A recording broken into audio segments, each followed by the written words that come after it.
مریم رؤف ہے اور human rights commission of Pakistan کی طرف سے ہماری پوڈ کاسٹ کی سیریز میں آپ کو خوش آمدید کہتی ہوں۔ آج 10 دسمبر جس کو پاکستان میں اور پوری دنیا میں ہیومن رائٹس ڈے یعنی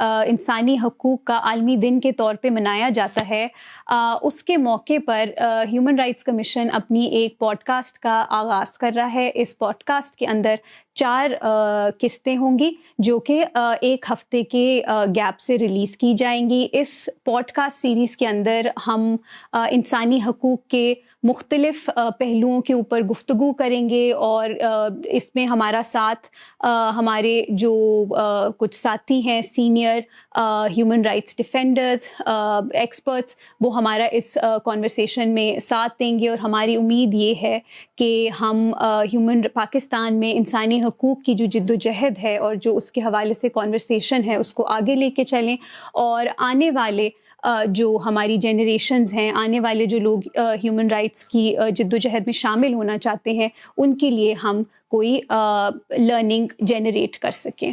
تو جن ساتھیوں کو جو human rights commission of Pakistan سے واقف نہیں ہیں ان کے لیے میں بتاتی چلوں کہ human rights commission of Pakistan یعنی انسانی حقوق کمیشن پاکستان 1986 میں تشکیل ہوا، اور اس کا مین مقصد یہ تھا کہ تمام پاکستان میں انسانی حقوق کو فروغ دیا جائے اور تمام شہریوں کے لیے انسانی حقوق کے تحفظ کو یقینی بنایا جا سکے۔ HRCP کے اولین مقاصد میں سے ایک یہ ہے کہ تمام شہری اور تمام باشندوں کے لیے تمام حقوق کی بالادستی اور اس کے تحفظ کو یقینی بنایا جائے، اور اس کام میں human rights commission of Pakistan نہ صرف آئین پاکستان یعنی کانسٹیٹیوشن آف پاکستان میں دیے گئے بنیادی حقوق پہ انحصار کرتا ہے، بلکہ اس کے ساتھ ساتھ جو بین الاقوامی قوانین اور معاہدے ہیں جن میں سے بعض کا پاکستان رکن بھی ہے، ان کو بھی اپنے کام میں بیروکار لاتا ہے۔ اسی حوالے سے جو ہمارا آج کا اس پوڈ کاسٹ کا موضوع ہے وہ بھی ایک انٹرنیشنل یعنی بین الاقوامی انسانی حقوق کا ڈاکیومنٹ ہے۔ اس ڈاکیومنٹ کا title universal declaration of human rights ہے، جس کو آسانی کے لیے UDHR بھی کہا جاتا ہے۔ اردو میں اس کو انسانی حقوق کا عالمی منشور کے نام سے جانا جاتا ہے۔ 10 دسمبر کو ہم ہیومن رائٹس ڈے اس لیے مناتے ہیں کیونکہ 1948 میں 10 دسمبر کو ہی اس universal declaration of human rights کو اقوام متحدہ کی جنرل اسمبلی نے پاس کیا تھا۔ آپ کو یہ جان کے خوشی ہوگی کہ پاکستان ان پہلے ممالک میں سے تھا جنہوں نے اس کو سائن کیا تھا۔ انفیکٹ پاکستان کے بہت سے لوگ جو ہیں یہاں سے ہمارے ممبرز جو اس وقت پاکستان کی وہاں نمائندگی کرے تھے جنرل اسمبلی میں، انہوں نے اس کے ڈرافٹ کی فائنلائزیشن میں، اس کی ڈرافٹنگ کے اندر اور اس کی ڈیبیٹس کے اندر بہت اہم کردار ادا کیا تھا، جو کہ آج بھی اس کا ریکارڈ ہمیں اس کی اقوام متحدہ کی ویب سائٹ پہ ملتا ہے۔ تو ہم اپنی آج کی پوڈ کاسٹ کا آغاز کرتے ہیں۔ سب سے پہلے میں جو ہمارے ساتھ آج ہمارے بہت سینئر اور لرنڈ اسپیکرز نے جوائن کیا ہے ان کا میں تعارف کراتی چلوں۔ سب سے پہلے ہمارے ساتھ موجود ہیں فرت اللہ بابر صاحب۔ فرت اللہ بابر صاحب ایک پاکستان پیپلز پارٹی کے ایک سینئر رہنما ہیں۔ اس کے ساتھ ساتھ وہ پاکستان کی نیشنل اسمبلی میں 2 بار سینٹ کے ممبر بھی رہ چکے ہیں 2 ٹرمز کے لیے۔ اس کے ساتھ ساتھ پاکستان میں جمہوریت کی بالادستی، جمہوری اصول اور انسانی حقوق کی بالادستی کی جو جد و جہد ہے اس میں ان کا نام سہرِ فہرست آتا ہے۔ اور اس کے ساتھ ساتھ ہمارے ساتھ ظفر اللہ خان صاحب بھی موجود ہیں۔ ظفر اللہ خان صاحب بھی ان لوگوں میں شامل ہیں جن کا جو پاکستان میں ہیومن رائٹس کی جد و جہد ہے، جو ہیومن رائٹس کی اور رول آف لاء کی جو موومنٹ ہے اس میں ان کا ایک اہم کردار ہے، اور وہ یہ کردار اپنی ریسرچ، ایجوکیشن اور اس کے تھرو ادا کرتے رہے ہیں۔ اس کے حوالے سے 2016 میں ان کو ہیومن رائٹس ایوارڈ سے بھی نوازا گیا، اور 2016 میں سینٹ نے ان کی ایک کتاب بھی پبلش کی جس کا بھی عنوان فنڈامنٹل رائٹس آف سٹیزنس تھا. جی ہم گفتگو کا آغاز کرتے ہیں. سب سے پہلے میں چاہوں گی ظفر اللہ خان صاحب سے پوچھنا کہ اگر وہ ہمیں جو UDHR ہے, universal declaration on human rights, اس کا ایک اوور ویو دیتے چلے کہ اور اس کی جو مین نکات ہیں, اس میں جو مین شقیں ہیں وہ کیا ہیں, اور ان کا نفاذ کیسے ہوتا ہے پاکستان میں یا انٹرنیشنلی باقی, اور اس میں کس کی ذمہ داری ہے اس کی امپلیمنٹیشن کو انشور کرنا. تو اس حوالے سے اگر آپ ہم کانورسیشن. بہت شکریہ. پہلے تو جو یہ ڈکلیریشن ہے یہ 30 نکات پہ مشتمل ہے اور اس کا ایک دیباچہ ہے جس میں بہت سارے موضوعات کا حرمت انسانی سے زندگی کے تحفظ, اظہار خیال کی آزادی, مذہب کی آزادی, فیملی انسٹیٹیوشن کو بنانے کی آزادی, یہ سب کو اس کا یہ احاطہ کرتا ہے. یہ اس میں UDHR یا جسے ہم universal Declaration of human rights کہتے ہیں, اس کی ایز سچ کوئی امپلیمنٹیشن شکوا نہیں ہوتی. یہ جب بن رہا تھا تو یہ ایک طرح کا اعلان تھا, اظہار تھا براڈر پرنسپلز کا, جو انسانی حقوق کے احساس کے ساتھ تحفظ کے لیے ان پرنسپلز پہ ایگری کرنا بہت ضروری ہے. آگے جہاں امپلیمنٹیشن کی بات آتی ہے تو وہ اس کی مختلف ٹریٹیز اور کنونشنز ہیں, لیکن یہ کیوں آیا یہ تصور بہت ضروری ہے, اور اس میں ہمارے اپنے خطے کی کیا کنٹریبیوشنز ہیں. یہ پروسیس 1945 کے بعد شروع ہوا. 1946 کی ڈیبیٹس ملتی ہیں, 47 کی اور 48 کی. کمیٹی کی بھی میٹنگز تھیں اور پھر اس کے بعد پلینری میں بھی میٹنگ تھیں. یہاں پہ مجھے بتاتے ہوئے بڑی ایک خوشی ہوتی ہے کہ جب اس کا پہلا ڈرافٹ آیا تو کیونکہ اس وقت ہم ابھی جینڈر سینسٹیو لینگویج کی طرف نہیں گئے تھے, اس کا آغاز تھا آل مین آر بورن ایکول. لیکن جو 1946 کی انڈیا کی ہماری کامن ہیریٹیج کی, اس وقت تک تو ابھی آزادی کا لمحہ نہیں آیا تھا, جو مندوب تھیں ہنسا مہتا, انہوں نے کہا کہ پہلے تو یہ all men are born equal کو کاٹیے اور یہاں لکھیے all human are born equal. تو یہ ایک فرسٹ کنٹریبیوشن تھی. اس کے علاوہ بھی جب اس کے اوپر ڈیبیٹس ہوئیں تو اس وقت کے یونائٹڈ انڈیا کے مندوبین جایا کرتے تھے.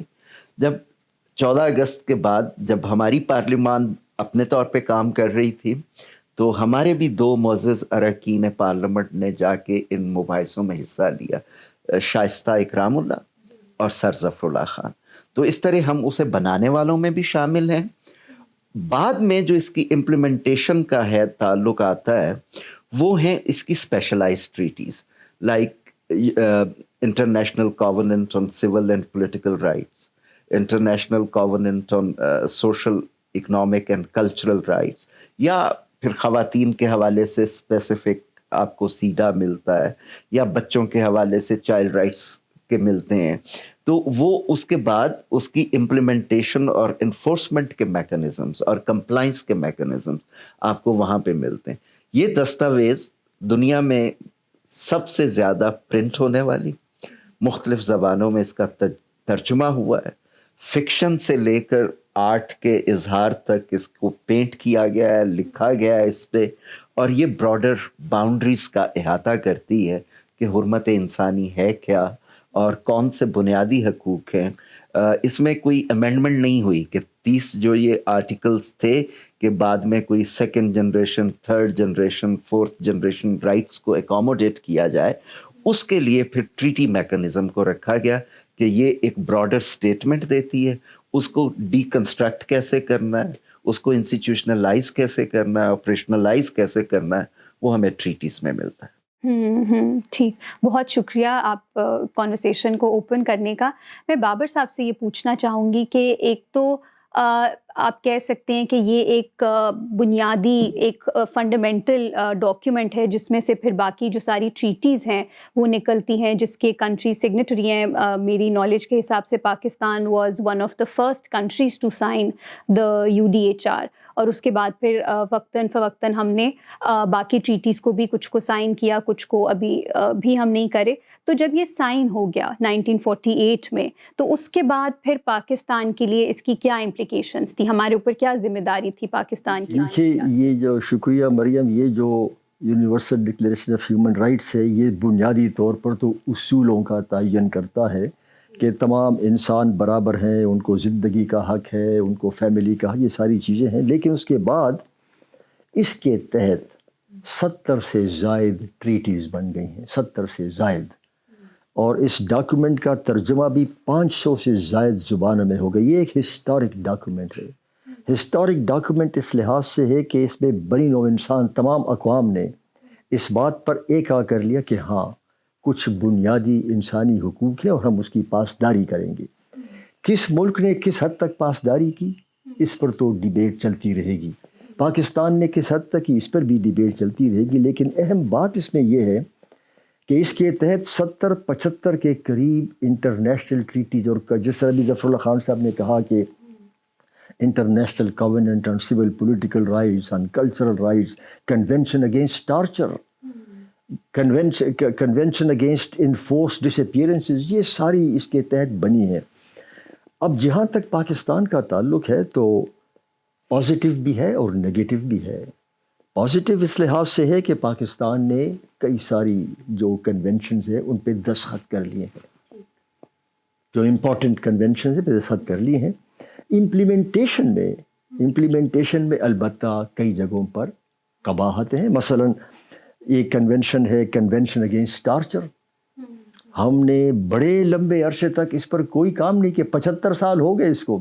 اگلے سال جب بھی آپ اس کی 75ویں سالگرہ منائیں گے 10 دسمبر 2023 کو, تو 75 سالوں میں ہم نے کنونشن اگینسٹ ٹارچر پر دستخط تو کی 2008 یا 2010 میں, لیکن قانون نہیں بنایا.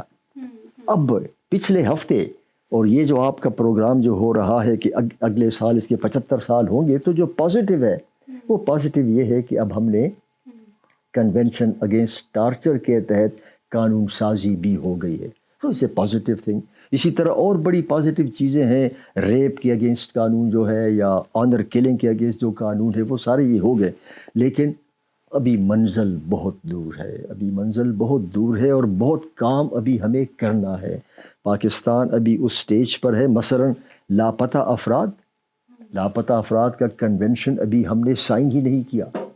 جب سائن کر لیں گے پھر اس کے تحت قانون سازی, تو بھی منزل دور ہے. اس طرح اور بڑی چیزیں ہیں. لیکن اچھی بات یہ ہے کہ اس کے اوپر آوازیں اٹھائی جائیں. جس طرح آپ آج یہ پروگرام کر رہی ہو, یہ بھی ایک آواز اٹھائی جا رہی ہے. پارلیمان کے اندر بھی آواز اٹھائی جا رہی ہے. جہاں ہماری ایک کوتاہی ہے وہ یہ ہے کہ ان ایشوز کے اوپر, جس طرح آپ کا یہ پروگرام ہے, آئی وش کہ ان ایشوز کے اوپر اسی طرح کے پروگرام, ڈسکشن اور ڈیبیٹ پارلیمان کے اندر بھی ہو. پارلیمان کے اندر ایسی ڈیبیٹ اور ڈسکشن بہت کم شاذ و نادر ہی ملتی ہے. This is one of the big. اگر پارلیمان کے پلیٹ فارم پر بار بار یہ لوگوں کو بتایا جائے کہ دیکھو یہ بنیادی انسانی حقوق ہیں, یہ پاکستان نے اعادہ کیا ہے اور وعدہ کیا ہے کہ ہم اس پر امپلیمنٹ کریں گے, آؤ اب حکومت پاکستان سے پوچھو, خواہ حکومت کسی کی بھی ہو, کسی سیاسی جماعت کی بھی ہو, آؤ اب ریاست پاکستان کو اس بات کا ذمہ دار ٹھہرائیں کہ تم نے یہ وعدہ کیا تھا کہ ہم یہ کریں گے, یہ کریں گے, یہ کریں گے, ہمیں اپنا حساب کتاب دو. یہ حساب کتاب کی جو بات ہے جو آج آپ کے اس پروگرام میں ہو رہی ہے, یہ حساب کتاب کی بات, یہ جو کنورسیشن ہے, یہ پارلیمان کے اندر نہیں ہے. اور یہ پارلیمان کے اندر ہونا چاہیے, تمام سیاسی جماعتوں کو مل کر کرنا چاہیے.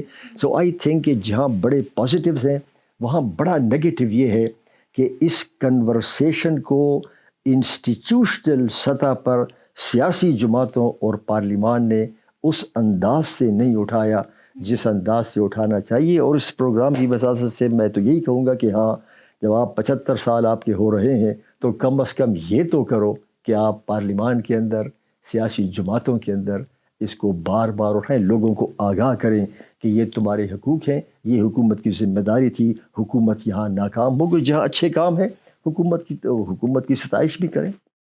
نہیں, بہت شکریہ آپ. بلکہ جو UDHR ہے اس کے تو اگلے سال 2023 کے اندر اس کے 75 سال کمپلیٹ ہوں گے, لیکن آج جب ہم یہ ریکارڈ کر رہے ہیں 2022 میں, تو پاکستان اپنی تاریخ کے, اپنی ایگزسٹنس کے 75 ایئرس کمپلیٹ کر چکا ہے. تو اس حوالے سے بھی یہ ایک اچھا پوائنٹ ہے ہمارے لیے کہ ہم اس کے بارے میں سوچیں اور جائزہ لیں کہ ہم آج کہاں کھڑے ہیں, جہاں سے ہم نے, کیونکہ جس طرح آپ لوگوں نے بات کی ہے کہ اس سے تو واضح ہوتا ہے کہ 1948 میں پاکستان کے اندر ایک انٹرنیشنل کمیونٹی اور انٹرنیشنل ہیومن رائٹس کا پارٹ بننے کی طرف ایک رجحان نظر آتا ہے. There was a willingness from the government and the state.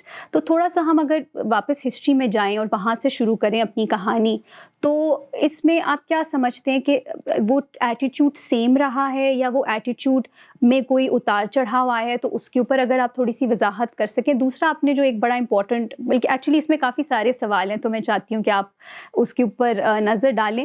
ایک تھوڑا سا ٹیکنیکل بات یہ بتائیے گا کہ UDHR میں تو جس طرح آپ نے بات کیا کہ انہیرنٹلی کوئی اس کی قانون کا اس کی امپلیمنٹیشن کے لیے یا انفورسمنٹ کے لیے کوئی خاص میکنزم نہیں ہے. It's a compilation of principles, ideals اس میں لے آؤٹ کیے ہیں, اور اس کے بعد اس کے آگے ٹریٹیز ہیں جو کہ انفورس ہوتی ہیں.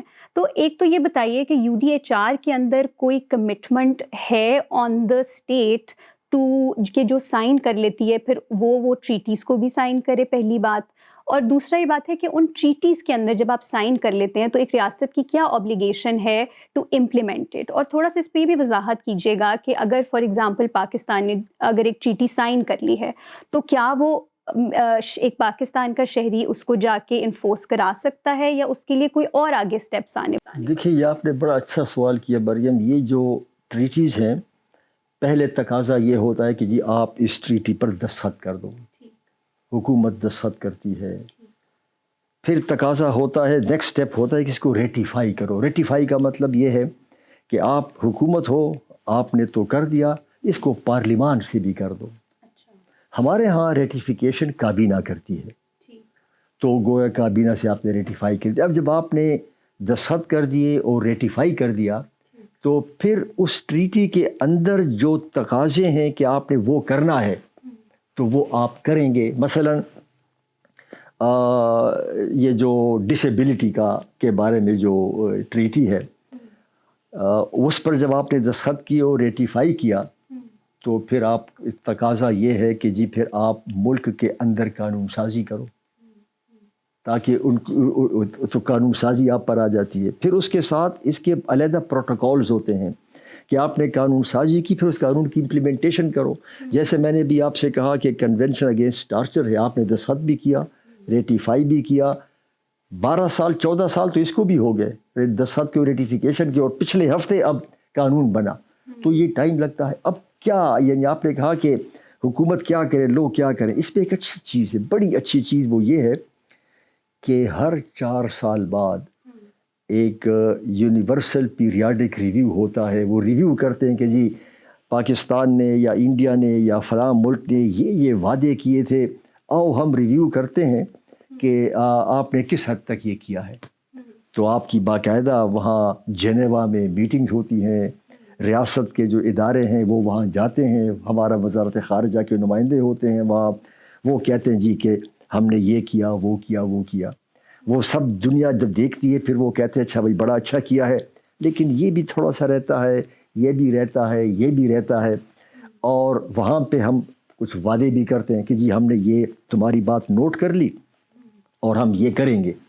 پرومسز اسے کہتے ہیں, promises made at the UPR, کس ملک کے کتنے وعدے کے. تو ہمارا ریکارڈ اس میں ذرا کمزور ہے. وہ کمزور اس طرح ہے کہ 2008 میں جب UPR ہوا تھا تو ہم نے کچھ, انہوں نے ہمیں کہا, ریکمنڈیشنز دیں کوئی 50 کے قریب کہ یہ کر دو. ہم نے کہا اچھا بھائی اس میں سے اتنے جو ہیں یہ کر دیں گے, اس کو ہم نے نوٹ کر لیا ہے, اس کو اس طرح کے. جب 2012 میں ہوا, 2017 میں ہوا, تو ان کے مطالبات بڑھتے گئے. انہوں نے کہا جی آپ کے ذمے تو یہ کام بھی رہتا ہے, یہ بھی رہتا ہے. 2017 میں جو ہوا تو ان کی جو ریکمنڈیشن تھی اگر متحدہ کی, پاکستان کی تقریباً 200 سے اوپر تھیں. تو ہر 4 سال کے ریویو کے بعد ہمارا ٹریک ریکارڈ یہ ہے کہ ہم سے تقاضا زیادہ ہو رہا ہے، گویا ہم پیچھے کی طرف جا رہے ہیں۔ اب جو یہ آپ کا جو پروگرام ہو رہا ہے 2023، تو اگلے سال ایک اور پیریاڈک ریویو شاید ہو گیا ہوگا، ہونا ہے ایک اور پیریاڈک ریویو ہے 4 سال، وہ ہوگا۔ اس میں پھر ہمارا المیہ یہ ہے کہ ہم وہاں جا کے جو بیانیہ کرتے ہیں ریاست کی طرف سے، سرکار کی طرف سے، وہ کوئی زیادہ اچھا نہیں ہوتا۔ مثلا جب یہ بات آتی ہے کہ جی ٹارچر کے بارے میں آپ نے کیا کیا ہے، تو آپ یہ ساری رپورٹیں اٹھا کے دیکھ لیں جو ہم UPR میں دیتے ہیں، اس کا پہلا جملہ کچھ ایسا ہوتا ہے کہ ٹارچر جو ہے، اذیت پہنچانا، یہ ہمارا مذہب اسلام بھی اس کے خلاف ہے، آئین بھی اس کی اجازت نہیں دیتا۔ تو گویا آپ کا پہلا جملہ یہ ہے کہ جی ہمارے ہاں تو ٹارچر ہے ہی نہیں، وہ تو نہ اسلام اجازت دیتا ہے نہ آئین دیتا ہے، ٹارچر کہاں سے آ گیا؟ پھر آگے ہماری اور کہانی ہوتی ہے کہ ہم نے یہ کیا وہ کیا۔ اس لیے میں یہ سمجھتا ہوں کہ اس طرح کے جب ریویوز ہوں تو اس میں حکومت کی طرف سے تو ایک بیانیہ ہوتا ہے۔ جس چیز کی کمی ہے وہ یہ ہے کہ سول سوسائٹی کے لوگوں کو بھی وہاں جانا چاہیے تاکہ وہ بھی ایک آلٹرنیٹ بیانیہ دیں۔ جب ریاست نے کہا، حکومت نے کہا کہ جی ہم نے یہ کام کیا ہے، تو سول سوسائٹی کے کچھ لوگ وہاں جا کے پیرلل بیانیہ، شیڈو بیانیہ بھی دیں کہ ہاں جی یہ تو ہو گیا ہے لیکن اس کا صحیح پہلو یہ بھی ہے، تو پھر وہ موازنہ کر سکے اور دیکھ لے کہ ہاں بھائی ریاست نے، حکومت نے تو یہ دعویٰ کیا اور سول سوسائٹی نے یہ کہا، تو ذرا تھوڑا سا بات آگے بڑھ جاتی۔ ہمارے ہاں سے ابھی شروع ہوا ہے، لوگ جانے لگے ہیں وہاں، جنیوا میں جاتے ہیں اور وہاں وہ اپنا ایک بیانیہ دے دیتے ہیں۔ میں سمجھتا ہوں کہ بائی اینڈ لارج اس میکینزم کے اندر ایسی چیز موجود ہے کہ ہم پاکستان کے اندر ہیومن رائٹس کے بیانیہ کو آگے بڑھانے، ہیومن رائٹس کو تقویت دینے کے لیے کام کر سکتے ہیں۔ یہ بالکل اس کے اندر موجود ہے۔ جو ہم نے وعدے کیے ہیں، مثلا اگر آپ کل پوچھیں حکومت سے کہ جی ان وعدوں کی لسٹ جو ہے جو آپ نے کی وہ ذرا پارلیمان میں تو پیش کر دو، اور پھر پارلیمان کے اچھا بھائی یہ تو آپ کے کوئی 50 وعدے تھے، ذرا آپ ہم کو بتا دو کہ ان 50 وعدوں میں جو آپ نے 2012 میں کیے تھے، 2017 میں کیے تھے، کس کس پر کتنا عمل درآمد ہوا ہے۔ یہ ڈسکشن نہیں ہوئی۔ یہ ڈسکشن اگر شروع ہو جائے، اور یہ میں سمجھتا ہوں کہ جو 75واں سال ہے اس کے اندر اس ڈسکشن کو آگے بڑھایا جائے کہ جی ہمیں بتاؤ آپ نے ان پیریاڈک ریویوز میں کتنے وعدے کیے، اور ہم کو یہ بتاؤ کن کن وعدوں پر کس حد تک عمل درآمد ہوا، بس اور کچھ نہیں۔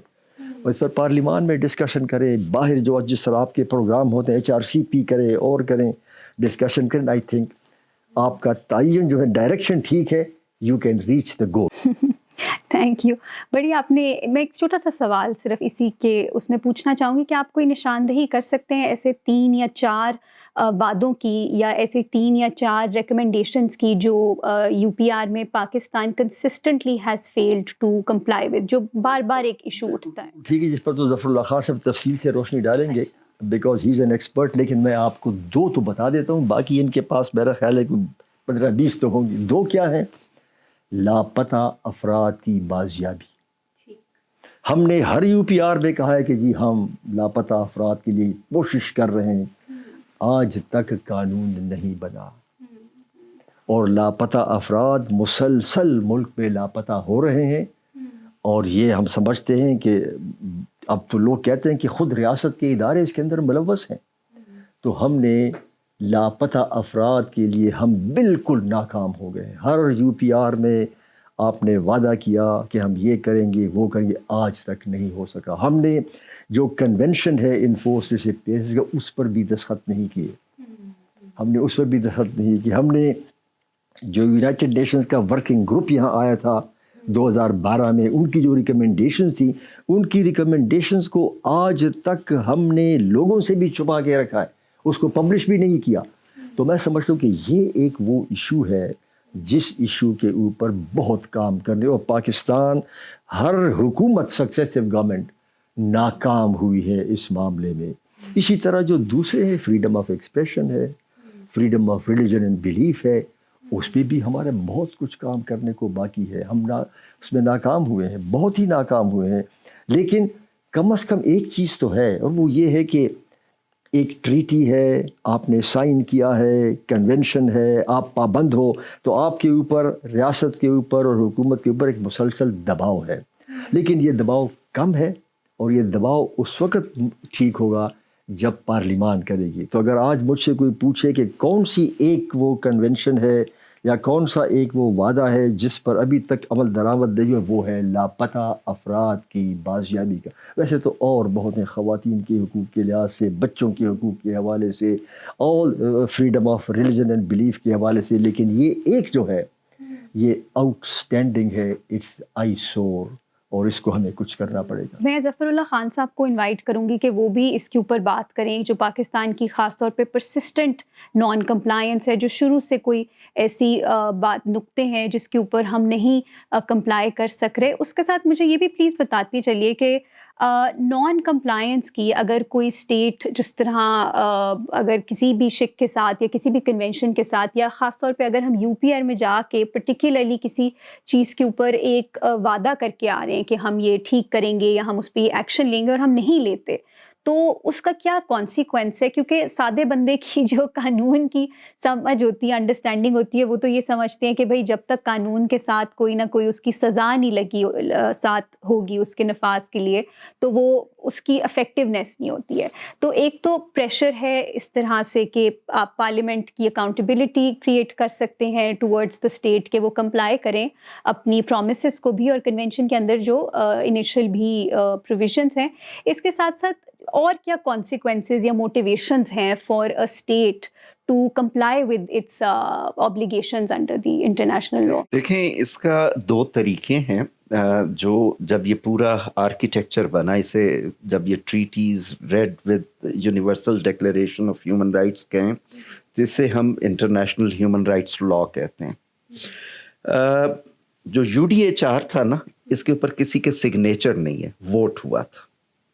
کچھ ایبسنٹ ہوئے تھے اور کچھ نے مخالفت میں دیا تھا. پاکستان نے، اور اس کی ڈیبیٹس موجود ہیں، اس کی کلاز وائز ڈیبیٹ ہوئی تھی اور اس کے اوپر ووٹنگ ہوئی تھی. امینڈمنٹس بھی آئی تھیں. پاکستان نے بعض امینڈمنٹس کو سپورٹ کیا تھا، بعض کو ریجیکٹ کیا. یہ وہ جنرل اسمبلی میں آپ جنرل اسمبلی کی بات کر رہا ہوں. دیکھیں، جب یہ پورا آرکیٹیکچر بنا تو دو طرح کی ریاستیں سامنے آئیں. ایک کو ہم مونوئسٹ کہتے ہیں اور ایک کو ہم ڈیولسٹ کہتے ہیں. یہ ڈسٹنکشن یہ ہے کہ مونوئسٹ زیادہ تر یورپین سویلائزیشن سے ابھرنے والی ریاستیں ہیں. ان کا مطلب یہ ہے، اور جس طرح بعد میں یورپین ہیومن رائٹس کورٹ بھی بنا، اور اب برٹن اگر بریگزٹ میں گیا تو انہوں نے اپنا آرکیٹیکچر بنایا. ان کا یہ تھا کہ what we have agreed on international platform, it automatically becomes our internal domestic law.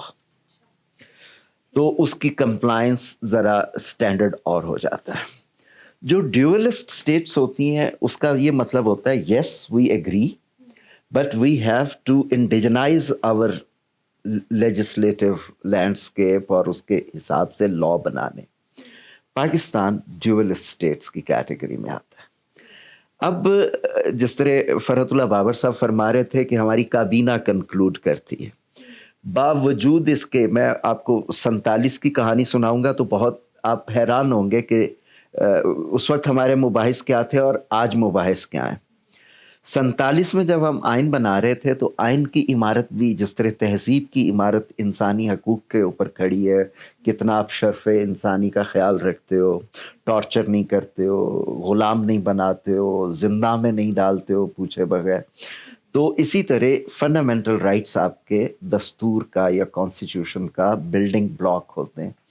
اس کی جب ہماری ڈیبیٹس شروع ہوئیں، کمیٹی بنی fundamental rights of citizens and matters related to minorities, وہ پارلیمنٹ کیونکہ ڈاکیومنٹڈ ہے، آپ پڑھیں تو وہاں ڈیبیٹ کرنے والوں کا یہ ظرف تھا، کہتے تھے یہ ساری باتیں تو ہم انٹرنیشنل پلیٹ فارم پہ ایگری کر کے آئیں، بتائیں ہم اپنے لوگوں کو اور کیا دے سکتے ہیں.